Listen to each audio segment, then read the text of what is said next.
especialista en urología por el Centro Hospitalario 20 de Noviembre en la Ciudad de México. Radica aquí en Villahermosa.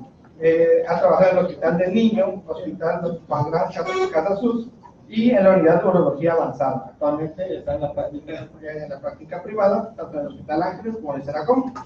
Y él nos dará la ponencia de cáncer de próstata, diagnóstico y tratamiento. Entonces, sin más preámbulos, les agradecería si le dan un fuerte aplauso al doctor.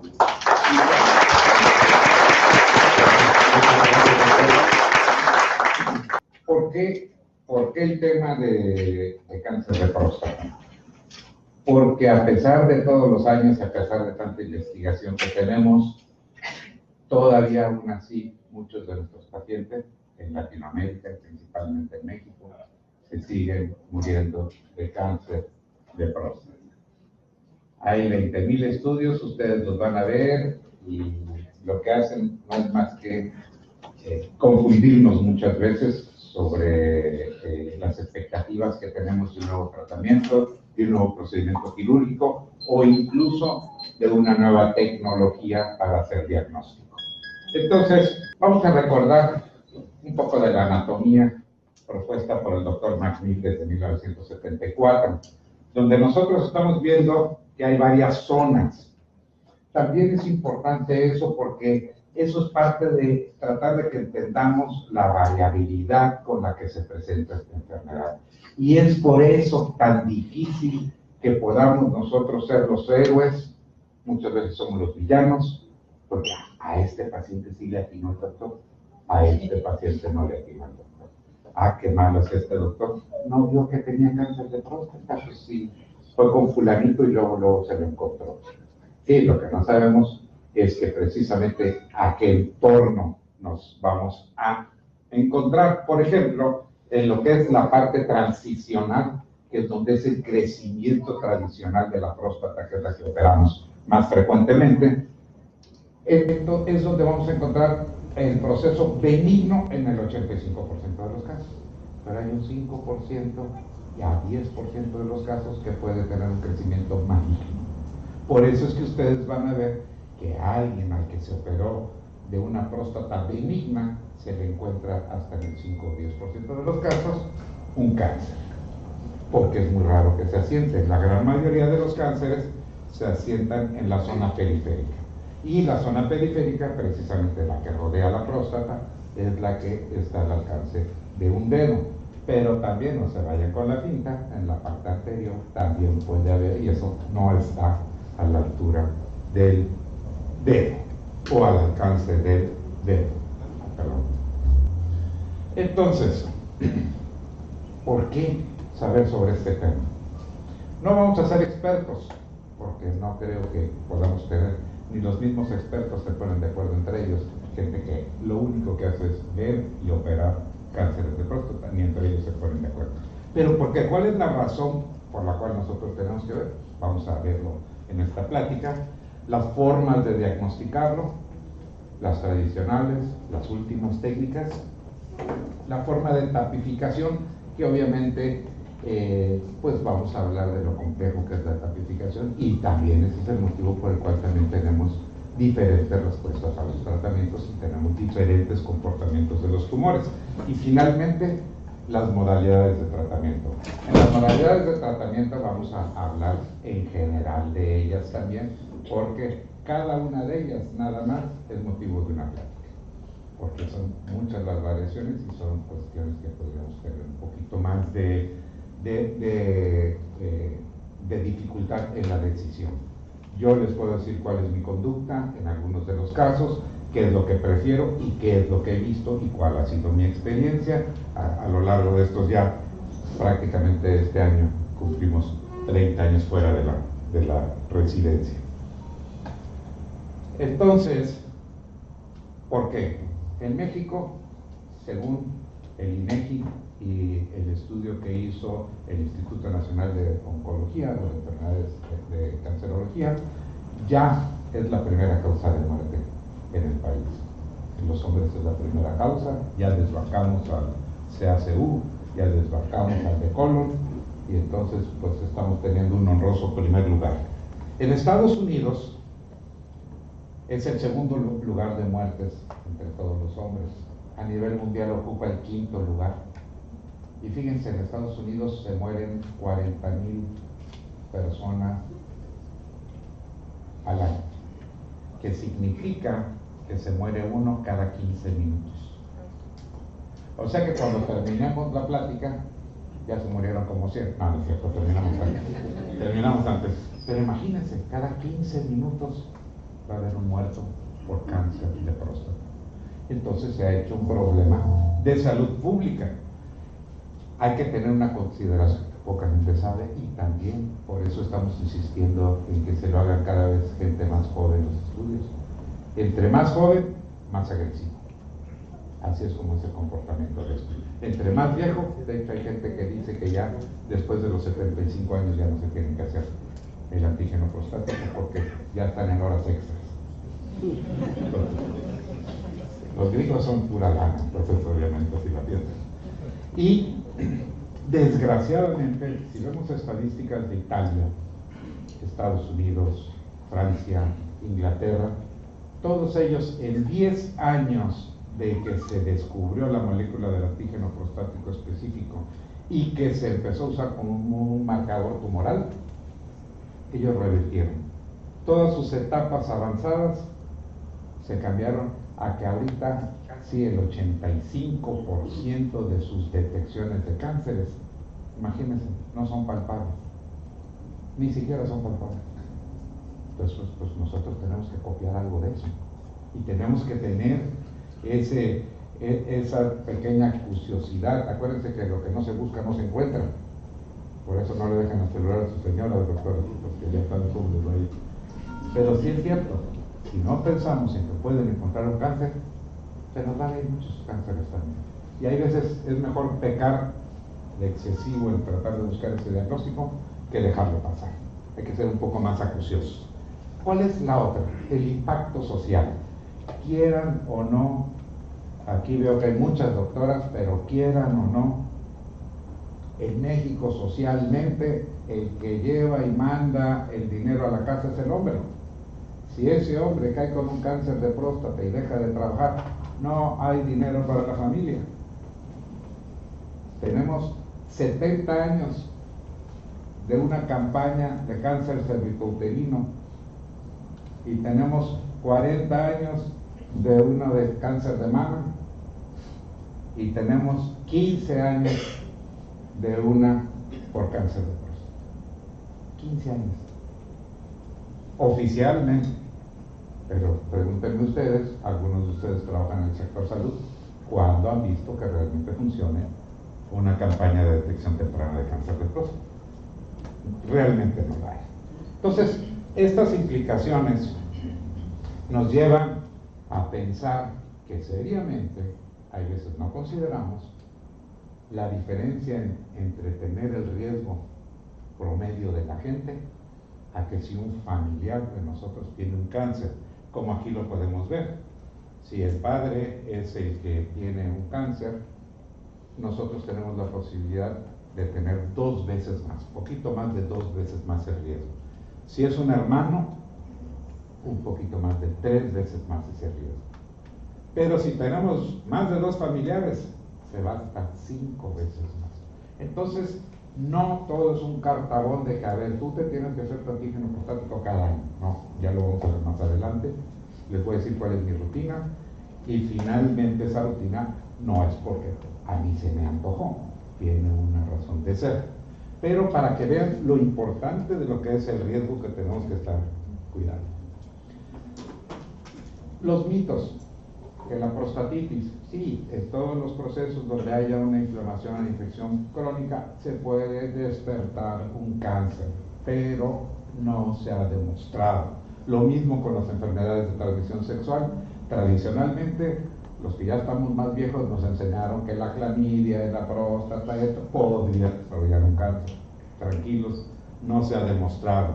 La vasectomía, en el 93, un buen amigo mío no quiso hacerse la vasectomía porque alguien, por esas fechas, porque alguien le había dicho que causaba cáncer de próstata, y tuvo un chamaco al que le puso próstata por nombre porque la mujer le dejó de hablar como 6 meses. ¿Por qué se dejan llevar por lo que pudiera ser un solo anuncio? Pues en 93 al se hacen estudios serios y se demuestra que no tiene una relación en comparación a la cantidad de vasectomías que se hacían en el mundo en ese entonces. La dieta, sobre todo las grasas animales, se han relacionado mucho con algún tipo de cáncer, pero no se ha demostrado bien en el cáncer de próstata. Lo que sí se ha visto de la dieta es que los asiáticos que tienen menos incidencia de cáncer de próstata, cuando llegan a vivir a Estados Unidos y pasa a la siguiente generación, toman la misma incidencia de riesgo de tener la enfermedad como cualquier otro americano. La actividad sexual, ay doctor, esto me pasó porque yo soy un tigre de la cama. Tampoco, propaganda de otro lado. ¿De acuerdo? Y el tabaquismo, todo tipo de cáncer está relacionado con ellos. Pero realmente son mitos los que se están manejando con estas cuestiones. Prevención. Aguas. Ahorita ustedes tienen sus teléfonos llenos de que el magnesio es buenísimo para esto, la guanábana, la moringa, la quién sabe qué, la cúrcuma, cuánta cosa, que si ustedes vieran las estadísticas de ventas de suplementos alimenticios, es un negocio tan grande como el de las grandes farmacéuticas, o tal vez más en algunos casos. Y aquí vamos a ver, ¿qué es el PSPT? El PSPT es un estudio que así se llama, en sus siglas en inglés es Estudio de Prevención de Cáncer de Próstata. ¿Qué es lo que se vio? Se empezó a usar el finasteride, aguas para los que usan finasteride de manera indiscriminada. Se usó el finasteride para tratar de demostrar que se podría retrasar la aparición de síntomas obstructivos de la hiperplasia prostática y de un cáncer. Y efectivamente sí se disminuye en un 20% el riesgo. Pero cuando aparece un cáncer, este cáncer tiene un mayor grado de malignidad. Entonces, el costo-beneficio, el finasteride no es un medicamento barato, pero si lo tenemos que tomar durante 10 años para que de todos modos se nos pueda aparecer un cáncer de mayor riesgo, pues como que no. Y después se hizo el otro, que es el Reduce, que también es el mismo estudio, pero hecho con dutasteride, otro pariente del finasteride que tiene doble efecto sobre el bloqueo de la dihidrotestosterona. Pero también volvemos a lo mismo. No es que esté prohibido el uso del finasteride. Lo que yo sí les recomiendo es de que ustedes, cada vez que su paciente esté tomando finasteride o dutasteride y le quieran hacer un antígeno prostático total, lo tienen que multiplicar por 2, porque sí es bien sabido que baja al 50% el antígeno prostático específico. Si ustedes no toman en consideración eso, y cuando evalúan a un paciente y le ven que está dentro de los rangos normales, pues se pueden confiar y se les puede escapar un cáncer de alto riesgo. Acuérdense, hay que tener cuidado con eso. Y bueno, los licopenos, la soya, todos estos que se han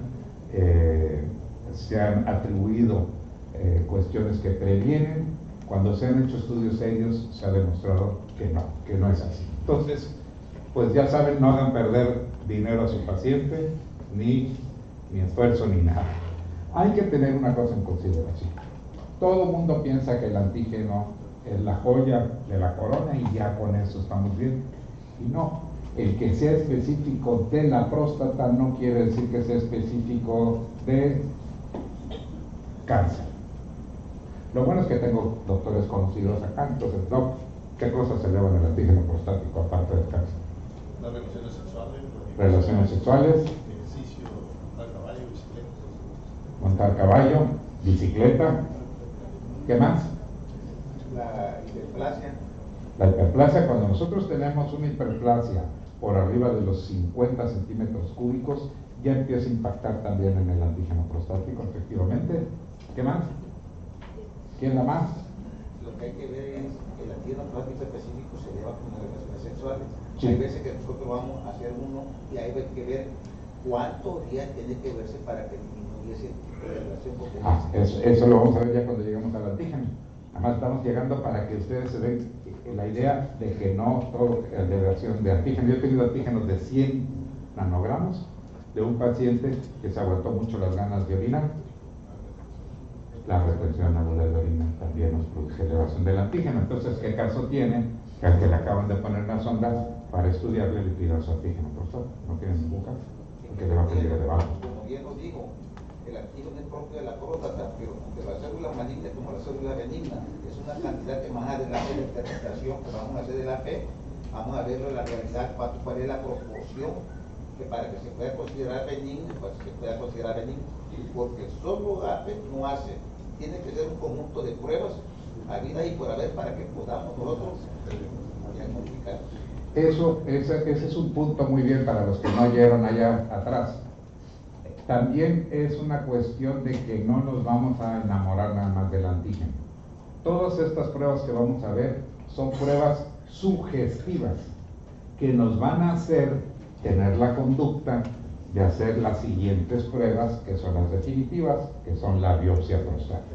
Pero ¿cómo vamos a decidir llegar a la biopsia prostática o no? Eso vamos a verlo también. Otra cosa que también vale la pena comentar, por ahí hace como unos 5 o 6 años se hizo una USA Force Task, que le llamaron, y salió por todos, y hasta a mí me llegan todavía, ya viejas me llegan todavía en el teléfono, de que no, ni te toques la próstata, ni te hagas nada, porque ya dijo la USFG Task Force que no sirve para nada el antígeno. Esa US Task Force estaba compuesta por trabajadores sociales, psicólogos, ginecólogos, quién sabe qué, pero nunca hubo ni un oncólogo, ni nunca hubo ningún urólogo.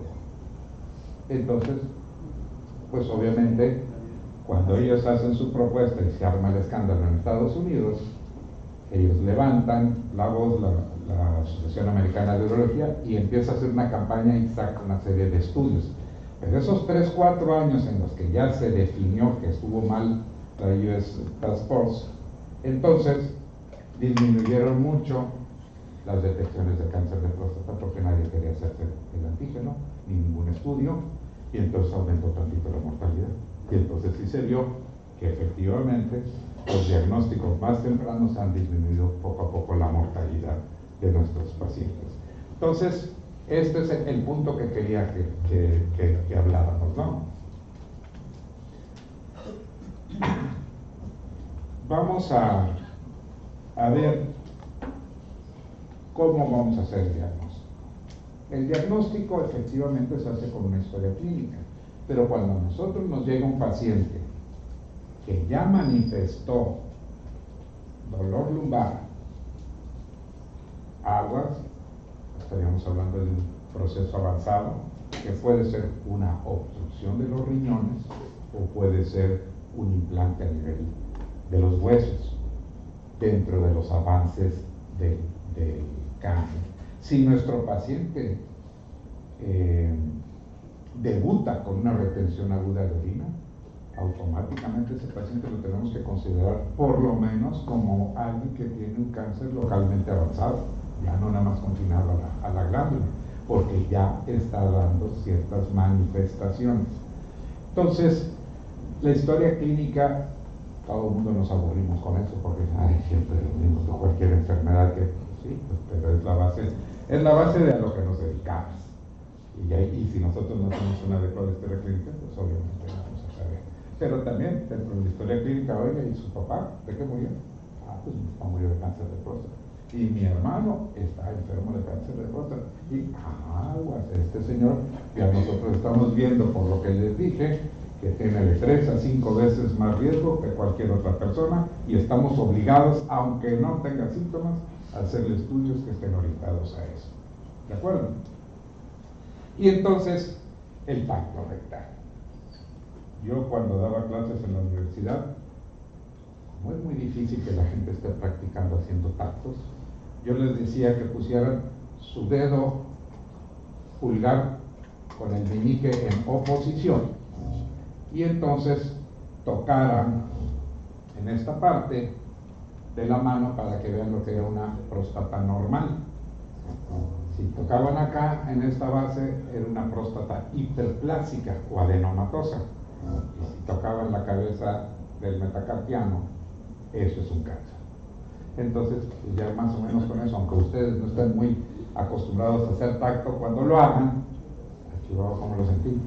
Claro, no necesariamente todos los nódulos van a ser malignos, pero son sospechas. Y si le aumentamos, como bien dijo el doctor, a ver, ya tienes un antígeno elevado, tienes una próstata crecida, con un nódulo indurado con esto, pues ya así como que camina como pato, hace como pato y todo lo demás, tenemos que orientarnos a que a fuerza le tendremos que hacer más estudios.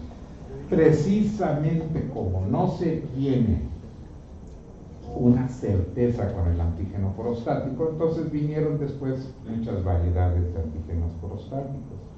Estos antígenos prostáticos son, como viene generalmente combinado, que es el total, pero hay unas fracciones que no están combinadas y que están libres. Habitualmente, la fracción libre no debe de ser menor al 10% del total. Cuando es menor al 10% del total, aunque el total esté en valores normales, aguas, por ahí puede haber un cáncer escondido. Y hemos detectado muchos, como lo han hecho los europeos, que todavía ni siquiera son palpables.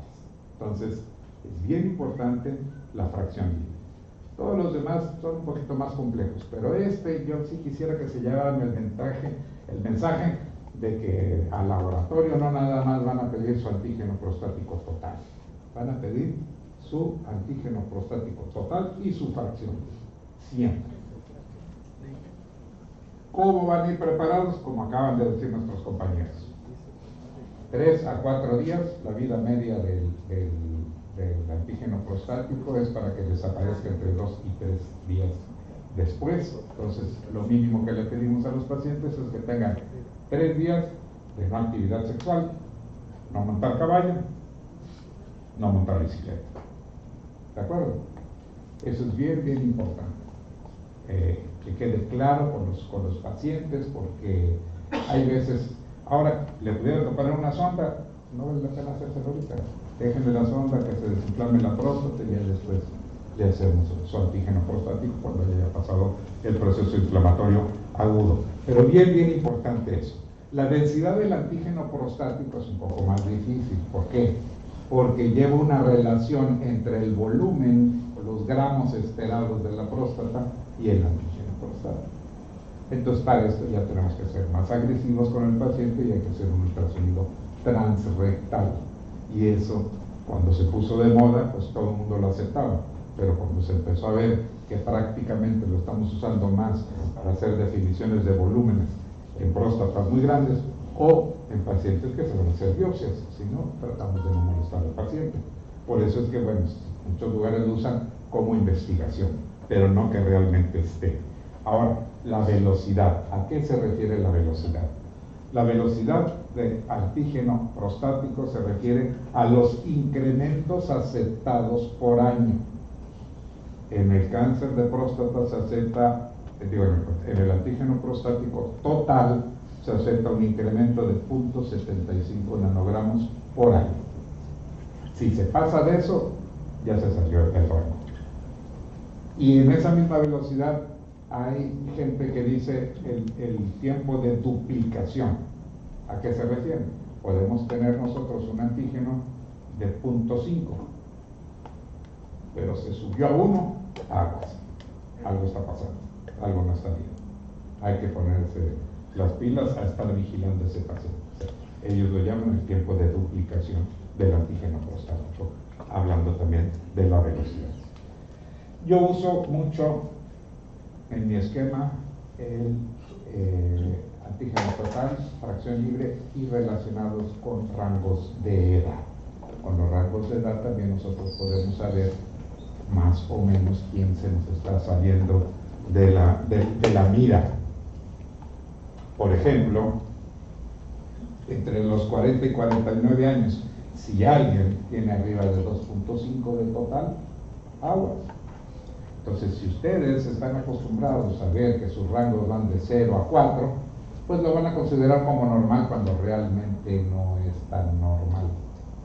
Disculpen que me esté deteniendo mucho en la cuestión diagnóstica, pero yo creo que ustedes son la gente de primer contacto y ustedes son la gente que puede detectarlo mucho más rápido que cualquiera.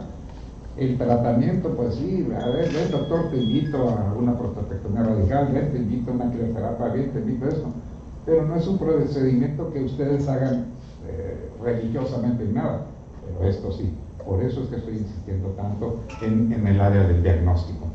Y entonces, como les decía, hay gente que dice, pues ya después de los 70 años, ¿para qué le haces? Sí, pero pues a ellos tienen gente que les vive 85, 90 años, los europeos y los americanos. Nosotros con 76 años ya lo hicimos. Yo quiero llegar a los 60. Pues aunque no lo creo. Todavía no llego. Muy bien. Entonces es bien importante, es muy importante esto.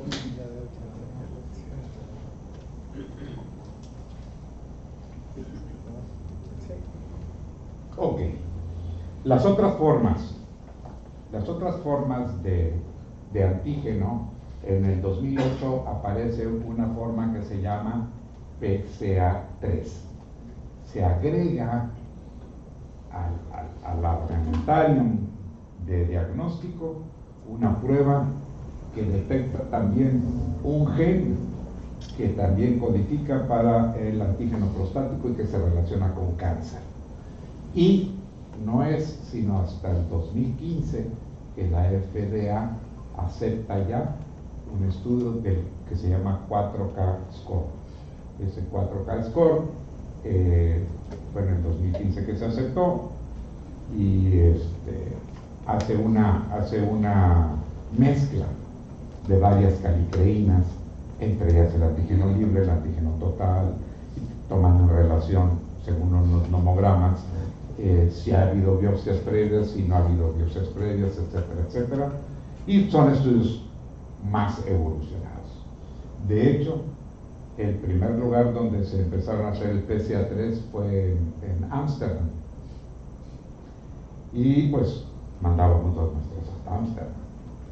Después se nos pusieron con un poco de dificultad el manejo de biológicos a través de las aduanas y todo eso, y tuvimos que dejar de hacer este estudio porque era bastante bueno. Y después vino el 4K Score. El 4K Score también solamente un laboratorio en Tennessee, Estados Unidos, que recibe todas las muestras que hay del mundo.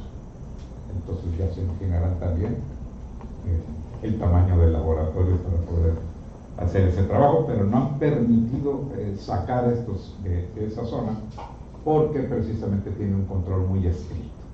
De hecho, aquí vinieron, hicieron estudios de varios laboratorios, no aceptaron más que a uno al principio y en noviembre del año pasado apenas aceptaron a otro laboratorio. Son muy estrictos y no te aceptan, incluso hay veces en las sucursales no te aceptan hacer los estudios, o sea, un poco quisquillosos.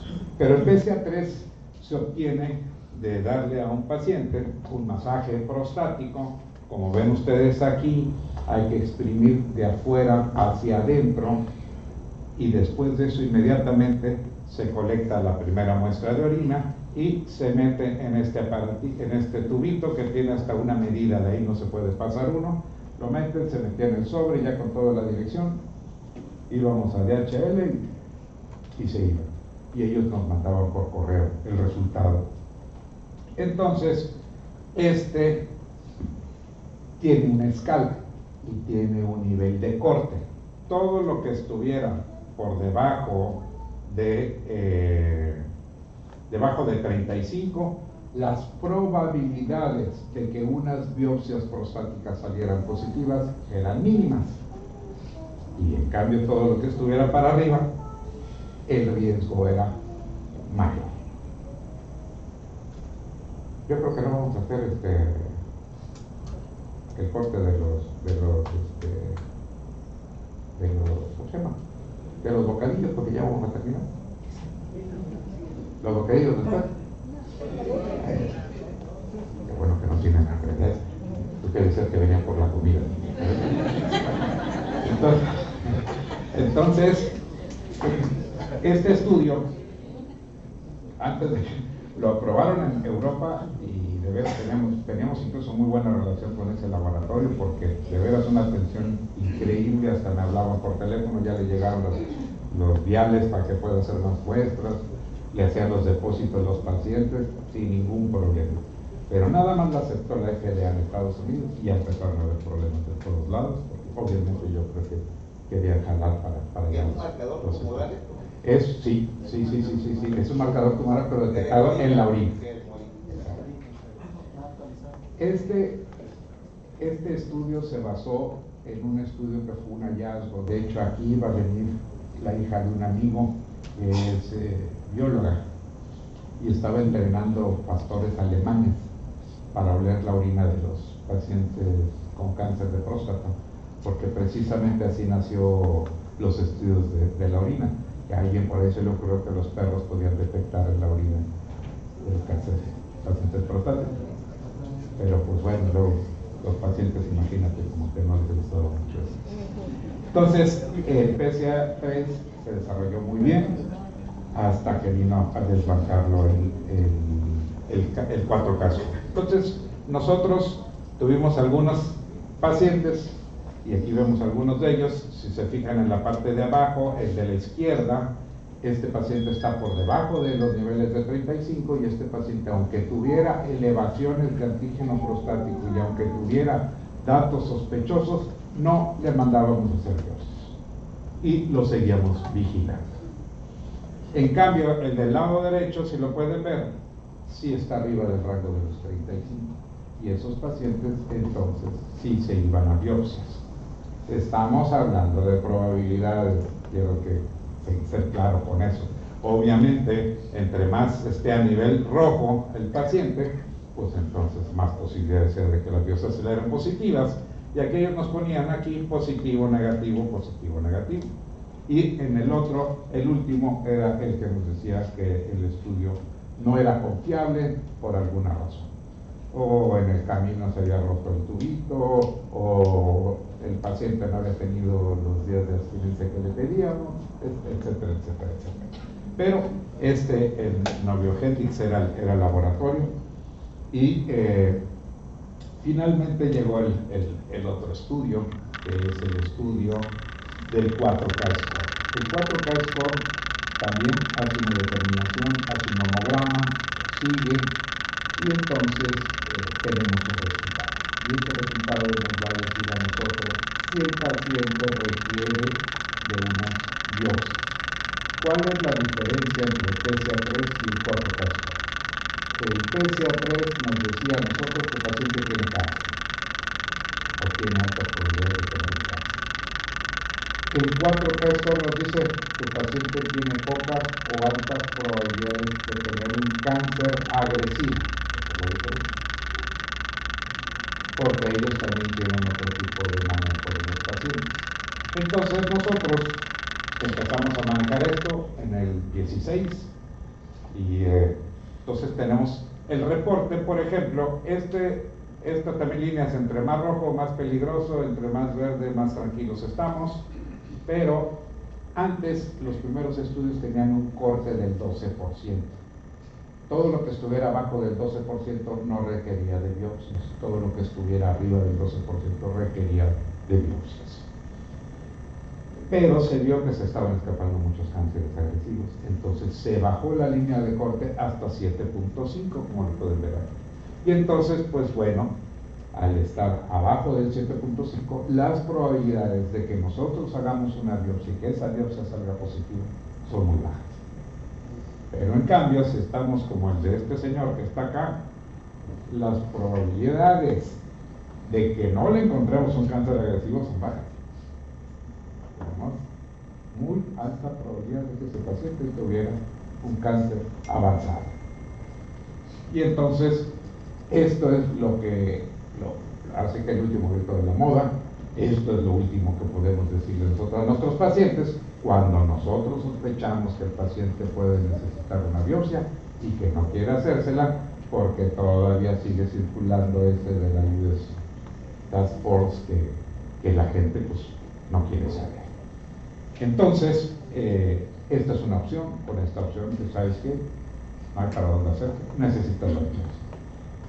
Porque con la depresión económica que tuvimos en el Estado, no se mandan tantos 4K scores ahorita, pues porque es un estudio que subió bastante de precio, había estado más o menos en 7,000 pesos, 6,000 pesos, y ahorita está más o menos entre 10, en algunos lados 12, y dice, oiga doctor, pues ¿cuánto me cuestan las biopsias? Pues te cuestan 10 o 12, pues mejor me hago las biopsias y no me hago un 4K score. Entonces, ahí es donde muchas veces nosotros también todo esto lo tenemos que procesar con el paciente, no nada más decir, te vas a hacer esto porque yo lo digo. Y hay que ver también cómo está nuestro paciente económicamente. ¿De acuerdo? Entonces, pues, ya lo saben, esperemos que dentro de poco nuestros amigos de aquí del laboratorio también sea un laboratorio certificado para eso, que yo no dudo que sí se puede lograr, y obviamente tendríamos más opciones en contracostos, que a fin de cuentas el que sale beneficiado es el paciente. ¿Qué es lo que necesitamos nosotros cuando le decimos a un paciente? Pues fíjate que te toque un nódulo, o simplemente no te toque ningún nódulo, pero tu antígeno prostático está de 3, pero tu fracción libre está de 0.1. En lugar de estar en 0.3, está en 0.1. Yo preferiría que te hicieras una biopsia prostática. Las historias de las biopsias prostáticas empezaron teniendo 6 biopsias, nada más. Obviamente ya se imaginarán la cantidad de cánceres que se les escaparon. Y evolucionaron hasta tener mínimo de 12 a 14 biopsias. Yo tradicionalmente, desde que descubrí o que tuve la oportunidad de estar en un curso donde había gente de Harvard que decían que ellos a todos sus pacientes les hacían las biopsias por saturación, pues yo también decidí hacer eso. Entonces yo desde hace más de 15 años todos mis pacientes les pido que tengan de 20 a 25 biopsias. ¿Por qué? Porque si nosotros tenemos un tumor acá, pues obviamente no le vamos a pegar. Pero si lo tenemos acá, al menos una de las biopsias le va a pegar. Entre más biopsias le hagamos a nuestros pacientes. Esa es la justificación de las biopsias de saturación. Entre más piquetes, más probabilidades de alcanzar una zona que sea formadora de cáncer. Aquí, como pueden ver ustedes, se ve cómo está la aguja en el ultrasonido transrectal. Aquí está el transductor, y el transductor viene acoplado con una guía de aguja, y se mete una aguja tipo trucut y se hacen los cortes con un disparo. Si ustedes escuchan el disparo, y si ustedes fueran los que tuvieran en la cola este aparato y estuvieran despiertos, se colgarían del techo, porque el disparo espanta mucho. Entonces yo también desde hace 15 años, no dejo que mis pacientes estén despiertos a la hora de una biopsia. Una sedación, no pasa nada. Está aceptado también que por donde entra esta aguja aquí en esta zona, bueno, aquí lo verían mejor en lo que es el dibujo, entre el recto y la próstata se hace una infiltración también de confilocaína local, y entonces se pueden tolerar muy bien las biopsias. Pero créanme, el simple hecho de escuchar el disparo, el paciente aprieta la cola, y aprieta la cola, y aprieta la cola, y se mueve la aguja, y entonces son los pacientes que en mi experiencia son los que más se quejan de las biopsias. ¿Por qué? Porque tuvieron sus contracciones musculares a la hora que estaba pasando la biopsia. Eso es lo que yo creo que pasó. Entonces prefiero a mi paciente una sedacioncita. A todos los pacientes dentro de su preparación es importante, obviamente un enema es importante.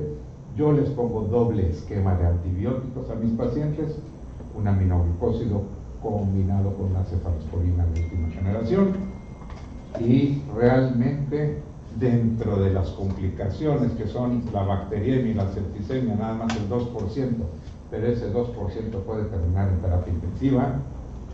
Entonces yo he tenido muy pocos casos desde que implementé el doble esquema. Realmente malestar, dolor muscular, poco de fiebre 1 o 2 días y hasta ahí. Pero sí hemos tenido también algunos pacientes que ya se enteró uno después, no se tomaron todas las medicinas como dijo, porque el fin de semana había tenido una fiesta y como buen tabasqueño, yo no, doctor, espérate, la fiesta primero y toma. Entonces ya tenemos un problema serio de una infección nada más por no llevar bien las indicaciones.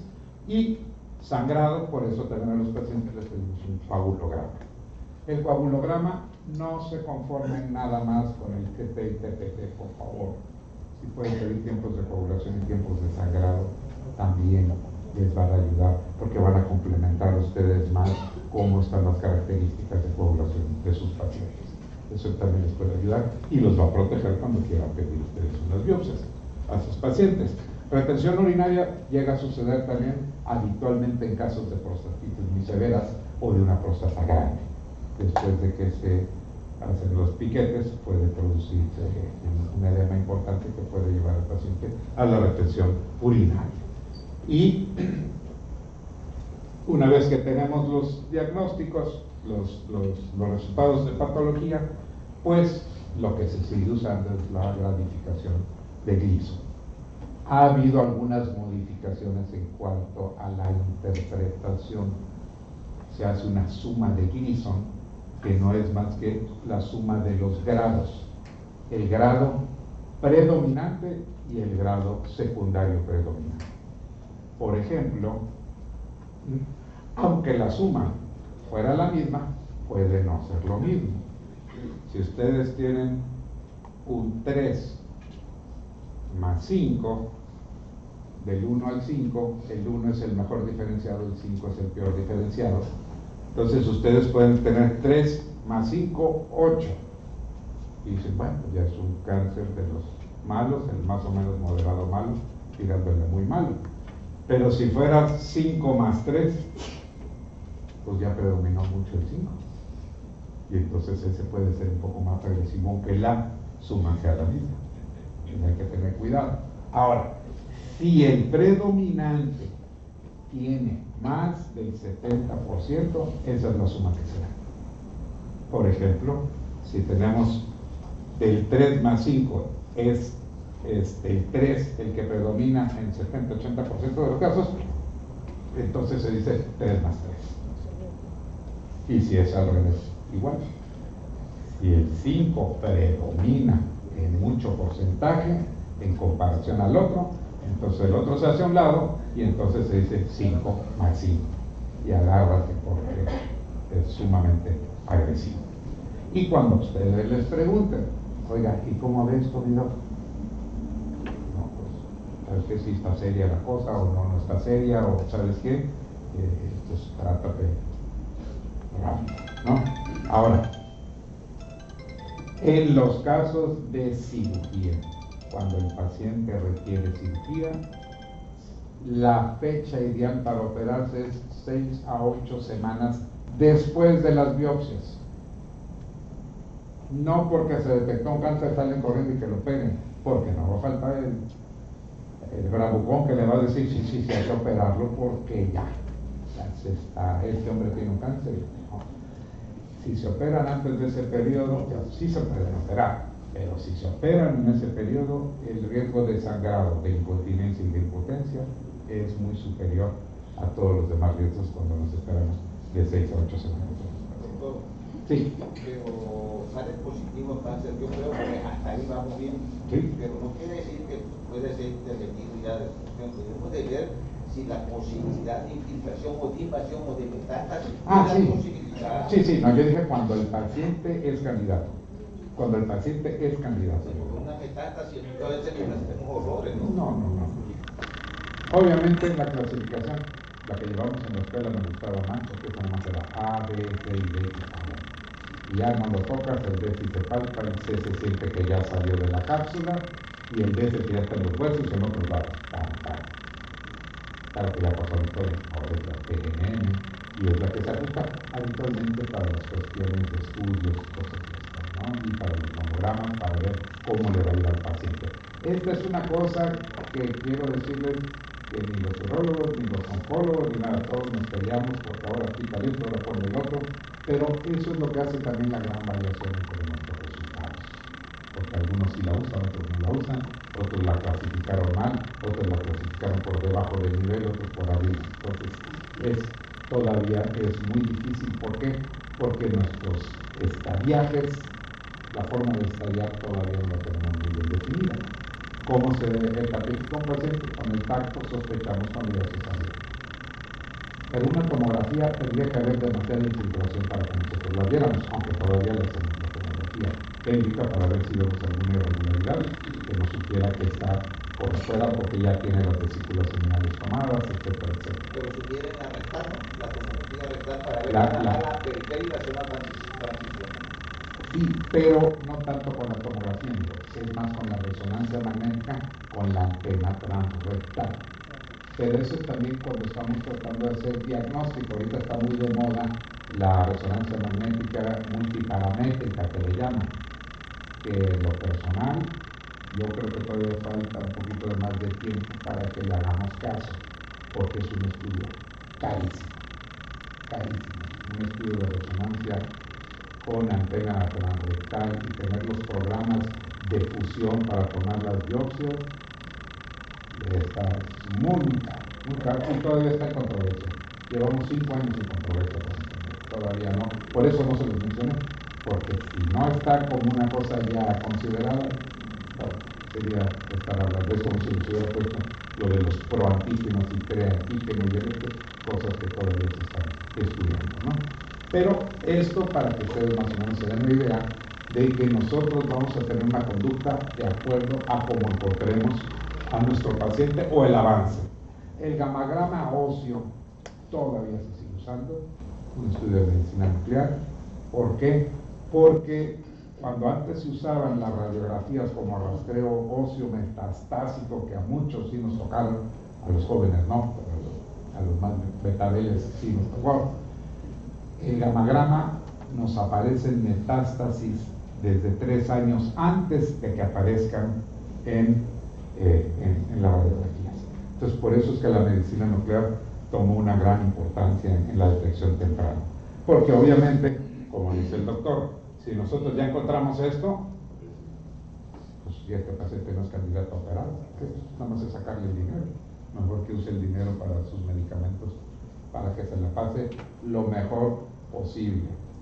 Porque un paciente con metástasis de este tamaño, normalmente tenían una expectativa de vida entre 12 y 17 meses. Ahorita con las combinaciones de medicamentos que tenemos, hemos tenido pacientes que sorpresivamente nos han durado 3, 4, 5 años. Pero también depende del Gleason y depende de todas las demás características. Pero el gamagrama óseo es una cosa que no se nos debe olvidar, sobre todo si nuestro paciente está teniendo niveles de antígeno de 15 para arriba. Y finalmente, como les decía, ¿qué es lo que vamos a hacer con los pacientes?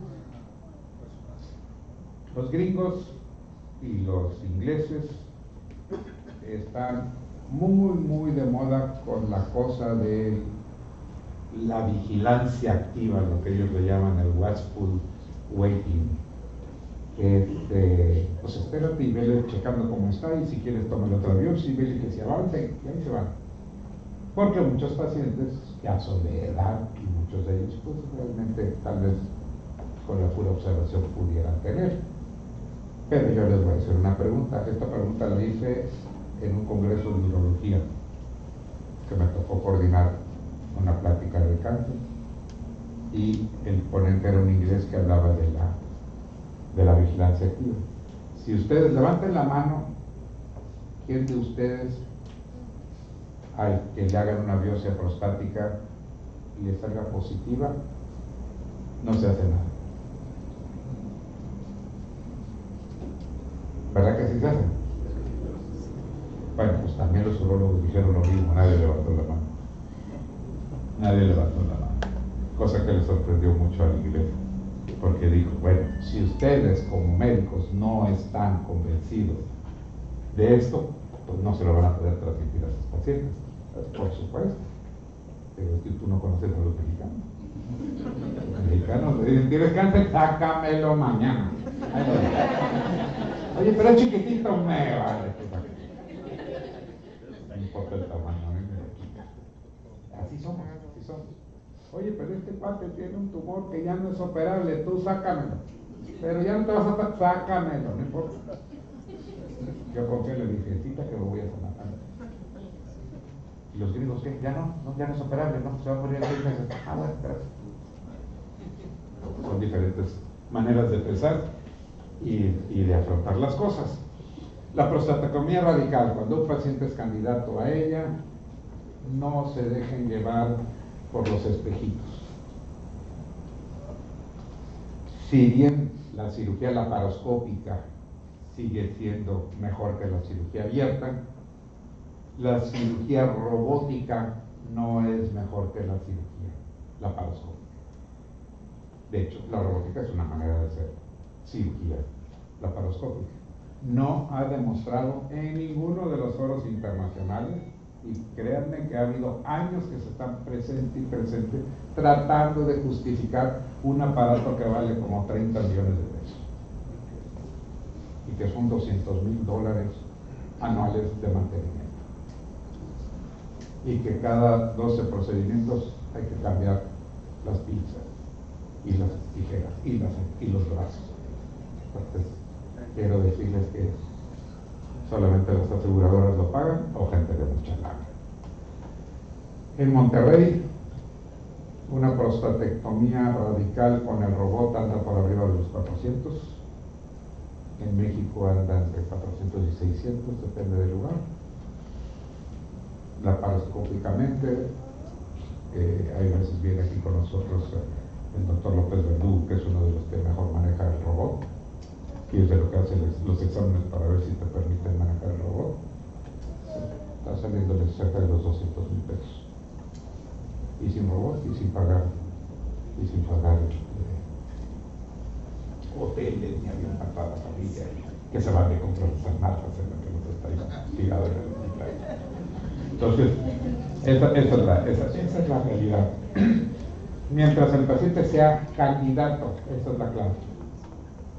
Todos los pacientes que sean candidatos, lo mejor es la cirugía. Oiga, soy candidato, pero no quiero operar. Yo le tengo miedo a la incontinencia, a la impotencia. Y entonces le empiezan a vender por otro lado. Pero prácticamente todos los procedimientos que usamos pueden producir impotencia, incontinencia. Que eso es lo más grave para nuestro paciente. ¿Por qué? Porque la radioterapia, si se cicatriza el esfínter, ahí está su incontinencia. Y si le queman los nervios erectores, salió selección. Y la braquiterapia, que es inyectar agujas de oro radioactivo dentro de la próstata, pues todo eso causa una quemadura, también puede producir eso. Si nosotros, yo tengo un paciente que aquí estuvimos haciendo triablaciones prostáticas en un tiempo, traía el aparato de México y hubo muchos pacientes a los que les fue muy bien, pero hubo otros pacientes que quedaron con incontinencia, a pesar de la protección que se le daba. Hubo otros pacientes que también presentaron impotencia.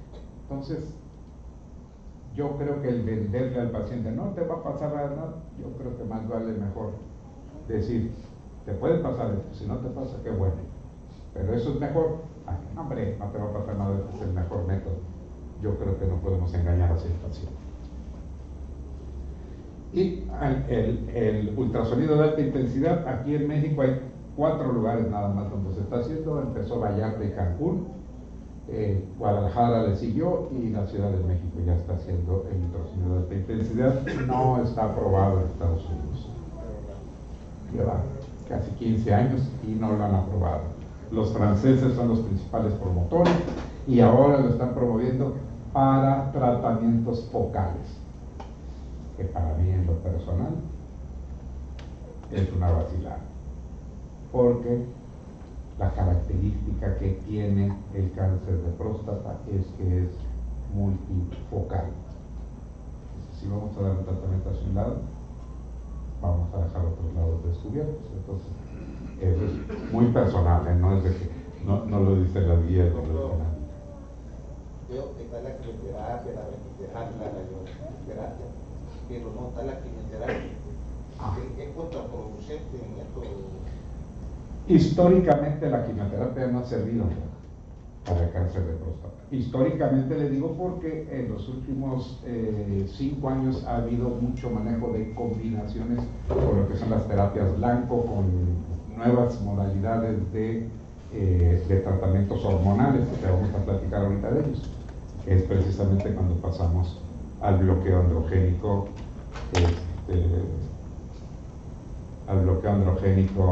total y el bloqueo androgénico permanente o intermitente. Precisamente por eso le dieron el premio Nobel al doctor Huygens, porque él detectó que el cáncer de próstata dependía de hormonas, los andrógenos. Entonces, al bloquear la producción de andrógenos, entonces nuestros pacientes se supone que podían vivir más. Y entonces se pusieron las estrategias. A ustedes no les extrañe, todavía está sucediendo, que a un paciente con cáncer de próstata le quiten los testículos y le den una medicina. Ese es un bloqueo androgénico total permanente. Le dan un antiandrógeno y le quitan los testículos.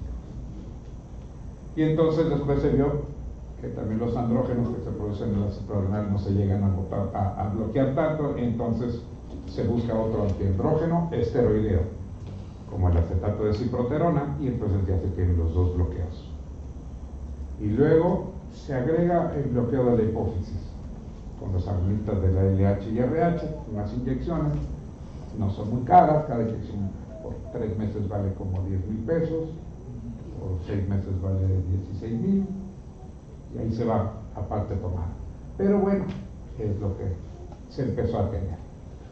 Del permanente al intermitente, déjenme decirles que yo prefiero el intermitente. ¿Por qué?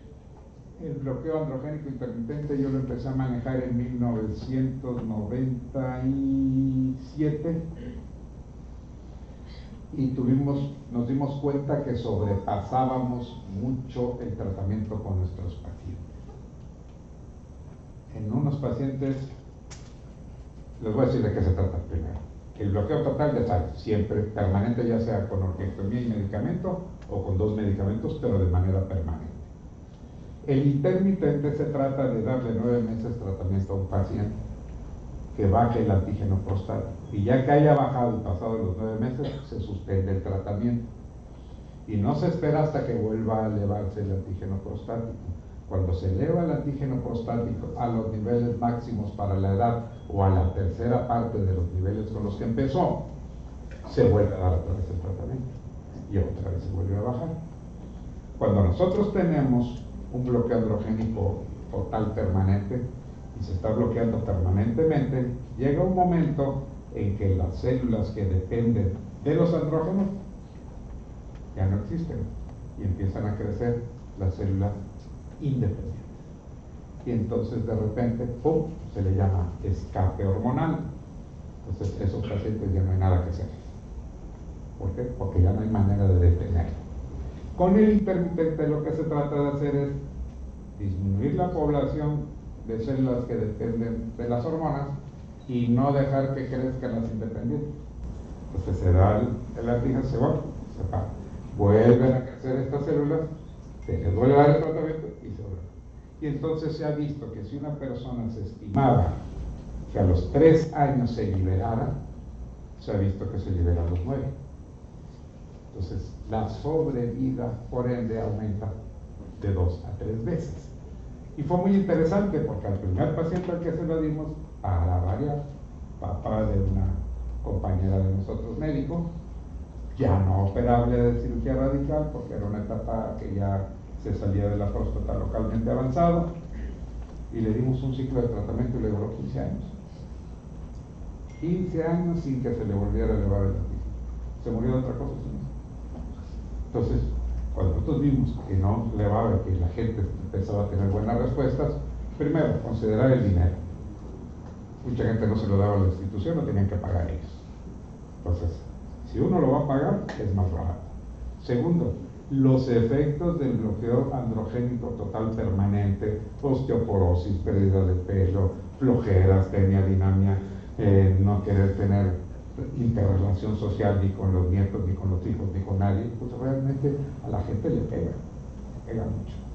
En cambio, o incluso, si es una persona relativamente joven, pues hasta el sexo, porque obviamente al estar bloqueado androgénicamente, nada de nada. Y la señora aquí diciéndole pon la bitácora al corriente, ¿no? Nada. Imagínense, entonces es un problema social también. En cambio, cuando bloquean, se desbloquean, empiezan a elevarse y vuelven a tener su actividad sexual. Y todo el mundo felices y contentos, ¿no? A menos que venga Chantalpa ¿cómo se llama? El Sancho y le dijo, oye, repórtale que se le elevó otra vez el latino. No, entonces sí, ese tipo de cosas, ¿no? Entonces es bien importante y yo soy un convencido de esa técnica, de esa. También lleva más de 25 años esa técnica, porque no ha prosperado, también a mi forma de pensar, porque eso fue una idea de los canadienses y no fue de la gente que domina el mercado, ¿no? Y porque no le conviene al mercado tampoco, pues por eso no la promueven. Pero nosotros lo hemos visto, lo hemos vivido con mis pacientes, yo se los dije desde el principio a mis pacientes, ¿sabe qué? No está totalmente aceptado, pero le va a ir a usted muy bien, le va a ir mejor.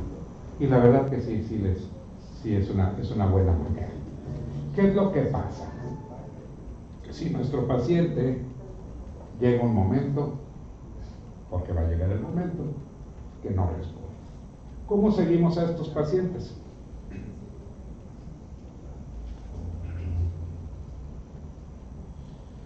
Con el antígeno prostático total ya no tenemos que hacer límite. Nuestro antígeno prostático total debe de mantenerse bajo. Si nuestro paciente sigue manteniendo o empieza a elevar antígenos, le volvemos a dar su bloqueo androgénico interno. Si ustedes van con un oncólogo en la Ciudad de México, les va a mandar un estudio que se llama PET scan. ¿Qué es esto? Una combinación de tomografía con medicina nuclear. Padrísimo, los equipos, las imágenes son escandalosamente bellas.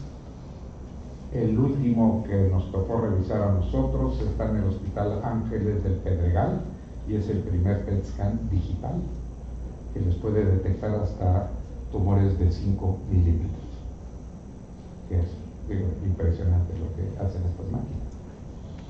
Y pues cuando queremos ver si hay implantes en otros lados, nos podría servir.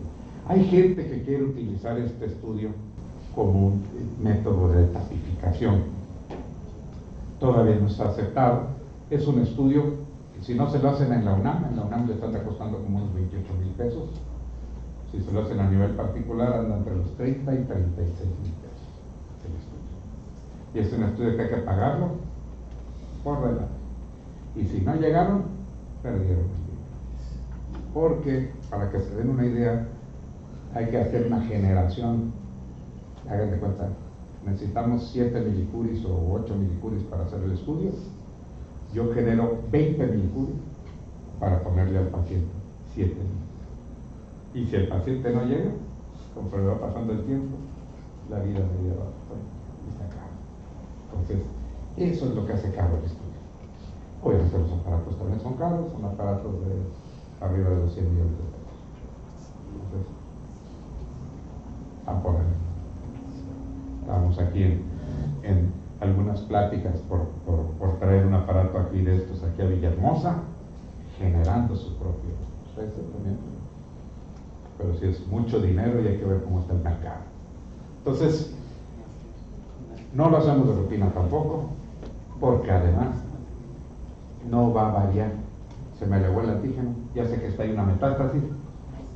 ¿Qué voy a hacer? Le voy a volver a dar su bloqueo androgénico. No responde como dice el doctor. Entonces lo que se hacía antes era lo último que se tenía, darle sus quimioterápicos, que terminaban. Entonces, ¿qué pasó? Yo también siempre lo he dicho. Cuando yo empecé con el manejo de los antiandrógenos, nada más estaban indicados para pacientes con metástasis. Todos los demás no. ¿Y por qué no les damos el tratamiento antes de que tengan metástasis? Íbamos a empezar a hacer el estudio en el 20 de noviembre antes de que yo saliera y ¡pum! Se acepta que se empiece a manejar de toda manera. Y entonces se empezó a manejar de esa manera. Y ahorita están saliendo unos nuevos antiandrógenos de última generación, fabulosos, que no es, si no fuera por el precio, yo los estaría usando en todos mis cafés. Hay uno que se llama la enzalutamida, está saliendo otros, apalutamida y todo, pero la enzalutamida, que fue de los primeros que salió, es uno que ataca por 8 vías metabólicas diferentes a la célula maligna. Y hemos tenido muy buenos resultados con pacientes que no tenían una expectativa de vida de más de 3 meses. Nada más que vale 70,000 pesos el mes. Y para eso necesitamos tener un muy buen servicio de gastos médicos mayores para que se pueda pagar eso, porque si no, es muy difícil. Pero se están teniendo resultados realmente sorprendentes con esos medicamentos. Al principio salieron que tiene una sobrevida de 4 meses, que dijeron, por 4 meses yo no voy a embarcar a mi familia con 300,000 pesos, ¿verdad? Pero se ha visto que no, que hay gente que sí está sobreviviendo mal. Y están ya haciendo combinaciones de los medicamentos de nueva generación, dejando la terapia intensiva, la terapia de quimioterapia como último orden, y tal vez ni siquiera dejarlo como una opción. Pero hasta ahorita lo que tenemos es eso. Espero que les haya servido de ilustración más o menos cómo estamos manejando las cosas, qué es lo que viene, qué es lo que ya hay aquí, porque quiero decirles, el tener el 4K score aceptado en 2015 y tenerlo desde el 2016 nosotros, fue un honor para el Estado realmente que hubiera confiado a estas personas en nosotros, ¿no?